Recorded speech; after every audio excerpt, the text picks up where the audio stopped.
はいどうも、ホルモン島田チャンネルのぶっちゃ島田です。皆さん、安いお肉と高いお肉、どっちが好きですか？スーパーや飲食店に行くと、安いお肉と高いお肉ってありますよね。なんでそんなに値段が違うのか気になりませんか？今日はそんな2つのお肉を比べてみます。それでは早速やっていきましょう。今日は2種類のお肉を用意しました。1つ目のお肉は厳重に箱の中にさらにプチプチで包装された箱が入って配達されました。まるでマトリョーシカです。プチプチを剥いで箱を開けるとこんな感じです。こんな厳重な中にお肉が1枚入っています。お肉の気分もさぞかしファーストクラスでしょうね。今日用意した1つ目のお肉は神戸牛の A5 サーロインです。神戸牛の定義は神戸肉流通推進協議会において定められています。神戸牛の定義は日本一厳しいと言われています。兵庫県産田島牛の未計算牛、巨生牛であること。肉質等級は脂肪肝交雑の BMS 値ナンバー6以上であること。ぶどまり等級は A か B であること。枝肉重量は 499.9kg 以下であること。田島牛に関しては以前動画にしてるのでそちらを参考にしてください。もともとは神戸肉、神戸ビーフと呼ばれていましたが、2007年神戸牛も正式名称として登録されました。ちなみに神戸牛に生きた神戸牛はいません。なぜなら屠殺後の枝肉の審査によって神戸牛かどうかが決まるからです。なので必ず審査を受けるので肉質の悪い神戸牛もありません。今回用意したのは 200g9800 円のサーロインです。次に用意したのはマイルドサーロイン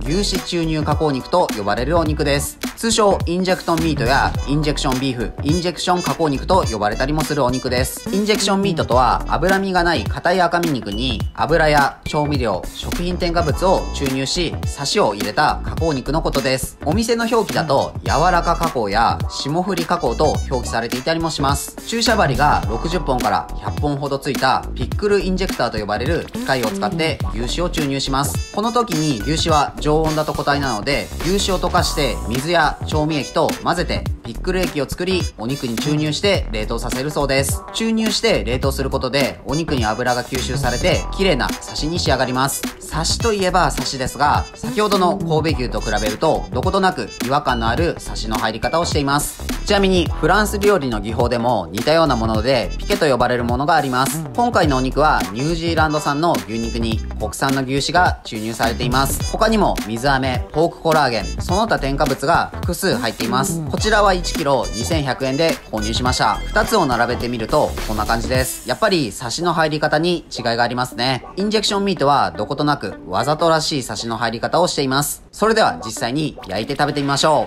う。いただきます。今日はビール界のドンペリと呼ばれているスペインのイネディットを飲んでみます。見た目はパッと見見慣れた札幌黒ラベルですが、実はこのビール羊の皮をかぶった狼なんです。世界一予約が取れないと言われた幻のミシュラン三つ星レストランエルブジのシェフフェラン・アドリアとスペイン・バルセロナナンバーワンのビールメーカーダムのブラウマイスターによって作り出された究極のプレミアムビールです。グラスに注ぐと色は少し濁った黄色をしています。酵母の香りと柑橘系の爽やかな香りがふわっと香ります。口に含むとどことなくスパイシーで甘く苦味とほのかな酸味を感じ幅広くいろいろな料理に合わせられそうです。値段は400円ちょっととビール界のドンペリと考えるととてもリーズナブルですね。それではお肉を焼いていきます。今回も最近お気に入りのバンコ焼きの陶板を使ってお肉を焼きます。温まってきたらお肉についてきた牛脂を陶板に引いてお肉を乗せます。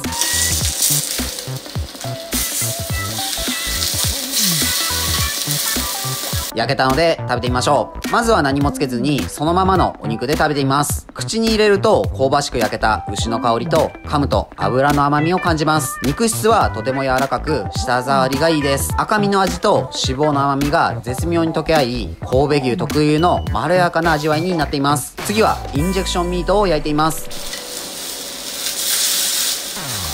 焦げ目がつくと通常の肉と特に違いが分かりませんね。インジェクションミートは針を刺すので表面の菌が肉内に入るリスクがあるので必ず中までしっかりと火を通して食べましょう。先ほどの神戸牛と違い中からアクのようなものが出てきます。陶板が焦げ始めました。焼けたので食べてみます。食感はかなり柔らかいです。中の注入した油などが溶け出したのかすごいパサパサというかスカスカした印象です。神戸牛のような脂の甘みなどは感じられません。味付けなしで食べるとより違いがありますね。最後にソースをかけたり、濃いめの味付けで食べたら気にならないかもしれません。衣をつけて揚げたりしたらすごい柔らかいお肉と思いそうです。当板がインジェクションミートでかなり焦げてしまったので、別な鉄板に変えて残りのお肉を焼いていきます。現在日本のお肉の評価はぶどまり等級と肉質等級で評価されています。肉質等級は細かくは脂肪交雑、肉の色沢、肉の締まりときめ、脂肪の色沢と質で判断されます。黒毛和種は特に脂肪交雑が入りやすく、高い評価をされやすいです。一概にサシが入ったお肉がみんなに好まれるいいお肉とは限りません。なのでこの格付けはあくまで参考で、お肉の美味しさの好みは人それぞれ違いがあります。高ければ全て美味しいわけではないですし、安ければまずいわけではありません。好みや調理法によっても適したお肉があるので、皆さんもぜひ好きなお肉を探してみてください。今日も美味しかったです。ごちそうさまでした。はい、本日の動画は以上です。最後までご視聴ありがとうございます。高い肉、安い肉いかがでしたか？また機会があれば豚や鶏での違いもいろいろ見てみたいです。自分たちは群馬県前橋市でホルモン島田というホルモン屋をやっています。前橋には美味しいお肉を食べられるお店がたくさんあるので、もし前橋に来た際はいろいろ探してみてください。この動画がいいなと思いましたらチャンネル登録、高評価よろしくお願いします。